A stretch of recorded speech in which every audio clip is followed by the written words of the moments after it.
ఇక పల్నాడు జిల్లా కాకాని జేఎన్టీయూ వద్ద జరిగే వన మహోత్సవ కార్యక్రమం రద్దు చేయబడింది. చంద్రబాబు పవన్ కళ్యాణ్ రాకతో కార్యకర్తలు ఎంతో ఉత్సాహంగా ఏర్పాటు చేసుకున్నామన్నారు ఎమ్మెల్యే డాక్టర్ చంద్రవాడ అరవింద్ బాబు. వన మహోత్సవం రద్దవడం వల్ల కొంత నిరాశ కలిగిందన్నారు. ఇక జగన్ ప్రజా వ్యతిరేక నిర్ణయాల వల్ల వైసీపీని వీడుతున్నారని టీడీపీ నేత జంగా కృష్ణమూర్తి అన్నారు. చంద్రబాబు అధ్యక్షతన ఏపీ మరింత అభివృద్ధి చెందుతుందని ప్రజలకు నమ్మకం ఉందన్నారు. అందుకే ఇంత పెద్ద మొత్తంలో 164 సీట్లు కట్టుబెట్టారని అంటున్న ఎమ్మెల్యే చంద్రవాడ ఎమ్మెల్సీ జంగా కృష్ణమూర్తితో మా గుంటూరు ప్రతినిధి రమేష్ ఫేస్ టు ఫేస్. పేట నియోజకవర్గంలో జైండు కాకాని కూడా బహిరంగ సభ, అదేవిధంగా వన మహోత్సవ కార్యక్రమానికి ముఖ్యమంత్రి నారా చంద్రబాబు నాయుడుతో పాటు డిప్యూటీ సీఎం పవన్ కళ్యాణ్ కూడా హాజరు కావాలని ఉన్నటువంటి నేపథ్యంలో కూడా వర్షపాతం ఎక్కువగా ఉన్నటువంటి నేపథ్యంలో కూడా ప్రోగ్రాం రద్దు జరిగింది. ఈ రద్దు వ్యవహారం పైన మనతో మాట్లాడేందుకు నర్సరావుపేట శాసనసభ్యులు డాక్టర్ చంద్రవాడ అరవింద్ బాబు గారు ఉన్నారు. ఆయన మాట్లాడుతారు. ఈరోజు ప్రధానంగా వర్షకారణమైనా సరే ఈరోజు రద్దు అవడానికి ముఖ్యంగా ఈ కార్యక్రమాన్ని ఎంతో ఉత్సాహంగా వనమహోత్సవ కార్యక్రమాన్ని చేపట్టడం జరిగింది. వెదర్ ఫోర్కాస్ట్ చూసిన తర్వాత ఈ డేట్ ఫిక్స్ చేయడం జరిగింది. మరి ప్రీతం నేతలు ఇద్దరు, ముఖ్యమంత్రి గారు అదేవిధంగా ఉప ముఖ్యమంత్రి గారు కూడా ఈ కార్యక్రమానికి రావడానికి మొట్టమొదటిసారిగా ఉమ్మడి కూటమి ఏర్పడిన తర్వాత పల్నాడు జిల్లా ముఖద్వారానికి నర్సరావుపేటలో జేఎన్టీయూ కాలేజీలో ఏర్పాటు చేయడం జరిగింది.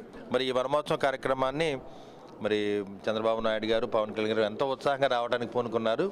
మరి అనివార్య కారణాల వల్ల నిన్నటి నుంచి కూడా తుఫాన్ వాతావరణం ఉండటం వల్ల హెలికాప్టర్ రావడానికి కానీ వాతావరణం అనుకూల లేని పరిస్థితుల్లో ఇవాళ ప్రోగ్రాం క్యాన్సిల్ అయింది. మరి కార్యక్రమానికి మరి ముఖ్య నాయకులు, పల్నాడు జిల్లా నాయకులు అందరూ కూడా రావడం జరిగింది. అయినా కానీ ఈ కార్యక్రమాన్ని ఆకుండా మరి నర్సాపేట పట్టణంలో మన హాస్పిటల్ ప్రాంతంలోనే మొక్కలు నాటే కార్యక్రమం చేయడం జరిగింది.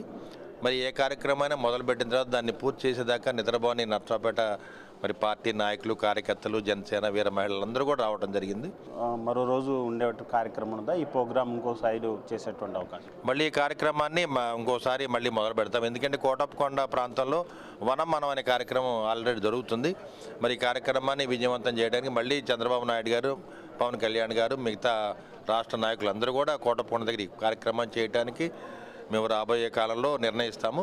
మరి ఈ కార్యక్రమాన్ని పార్టీ హైకమాండ్ ఒప్పుకున్న తర్వాత మరి కోటప్పకొండని దర్శనం కానీ, స్వామివారి దర్శనం ఇవన్నీ కూడా ఉంటాయి కాబట్టి మళ్ళీ ఈ కార్యక్రమాన్ని మళ్ళీ మొదలు పెట్టుకొని వాళ్ళ నిజంగా ఈ కార్యక్రమం క్యాన్సిల్ అయినందుకు పార్టీ నాయకులు, కార్యకర్తలు అందరూ కూడా కొంచెం ఉత్సాహం తగ్గింది. అయినా కానీ మళ్ళీ మనం అధినాయకులను చూస్తాము, వారిని ఇక్కడ రప్పించుకొని కార్యక్రమాన్ని విజయవంతం చేస్తామని చెప్పి మీడియా ముఖం తెలియజేస్తున్నాం. ఇది పరిస్థితి. మొత్తంగా చూసుకుంటే ఈరోజు కార్యక్రమం క్యాన్సిల్ అయినటువంటి నేపథ్యంలో కొంతమంది సీనియర్ నేతలు కూడా, జంగా కృష్ణమూర్తి గారు టీడీపీ సీనియర్ నేత ఉన్నారు. సార్ చెప్పండి, ఈరోజు కార్యక్రమం రద్దయినటువంటి నేపథ్యంలో ఏదైతే మరి రాష్ట్రంలో పెను మార్పులు సంభవిస్తున్నాయి, ఇద్దరు రాజ్యసభ్యులు రాజీనామా చేసి టీడీపీలో చేరడం పట్ల ఎలా చూడాలి? అంటే ఈ రాష్ట్ర ప్రజానీకం మొత్తం కూడా ఈ రాష్ట్రం పురోభివృద్ధి చెందాలంటే తప్పనిసరిగా చంద్రబాబు నాయుడు గారి నాయకత్వం, కూటమి యొక్క నాయకత్వం అవసరం ఉద్దేశంతోనే కూటమికి కనీవిని ఎరిగిన విధంగా కూడా మెజార్టీసి పట్టం కట్టడం జరిగింది. అందులో భాగం కూడా కొంతమంది రాజకీయ నాయకులకు సంబంధించి, కొంతమంది అనుభవం పెద్దలకు సంబంధించి కూడా చంద్రబాబు నాయుడు గారి నాయకత్వాన్ని బలపరుస్తూ పార్టీలో చేరుతున్నారు. సార్, అత్యంత సన్నిహితంగా మెదిగారు జగన్మోహన్ రెడ్డితో. మీరు అనేక కార్యక్రమంలో పాల్గొన్నారు, పార్టీ బలోపేతంలో కీలకంగా వ్యవహరించారు మీరు. సో జగన్మోహన్ రెడ్డిని ఈ విధంగా అంటే పార్టీ 11 సీట్లు పరిమితం అవటం కానీ, ఒక రాజ్యసభ స్థాయి ఒక కుటుంబ సభ్యుడిగా ఉన్నటువంటి మోపిదేవి వెంకటరమణ ఈరోజు పార్టీని వీడటం, అదేవిధంగా కొంతమంది ఎమ్మెల్సీలు కూడా పార్టీని వీడుతున్నట్టు తెలుస్తుంది. ఇంత తీవ్ర స్థాయిలో వైసీపీ నష్టపడడానికి ప్రధాన కారణం అంటే ఏం చెప్తారు? నా ఉద్దేశం ఒకటే, ఇది స్వయంకృతాపరాధం. జగన్మోహన్ రెడ్డి గారికి ఈ రాష్ట్ర ప్రజానీకం అత్యధిక మెజార్టీ ఇచ్చారు. తక్కువ కాలంలోనే అనేక విధాలు కూడా ఆయనకి రాష్ట్ర ప్రజలను సహకరించారు. ఈ రాష్ట్రంలో అనేక మంది మా బోటోళ్ళు మేము అందరూ సహకరించాం.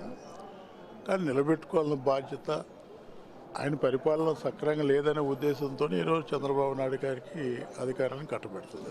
11 సీట్లకు పరిమితమైన జగన్మోహన్ రెడ్డి ఇప్పటికి కూడా అర్థం చేసుకోలేకపోతున్నాడని నిన్న మోపిదేవి వెంకటరమణ చెప్పినటువంటి పరిస్థితి. అసలు ఏ నేతల మాటల సలహాలు, సూచనలు కూడా తీసుకొని పాటం వల్ల ఈ పార్టీ తీవ్ర స్థాయిలో నష్టపోయింది అంటున్నారు. ఎలా చూడాలి? నష్టపోయింది అంటాం కదా, కనపడుతుంది కదా. నేను ఒకటే చెప్తున్నా, జగన్మోహన్ రెడ్డి గారికి ఈ రాష్ట్ర ప్రజానీకం అవకాశం ఇచ్చారు, దాన్ని సద్వినియోగం చేసుకోలేకపోయారు.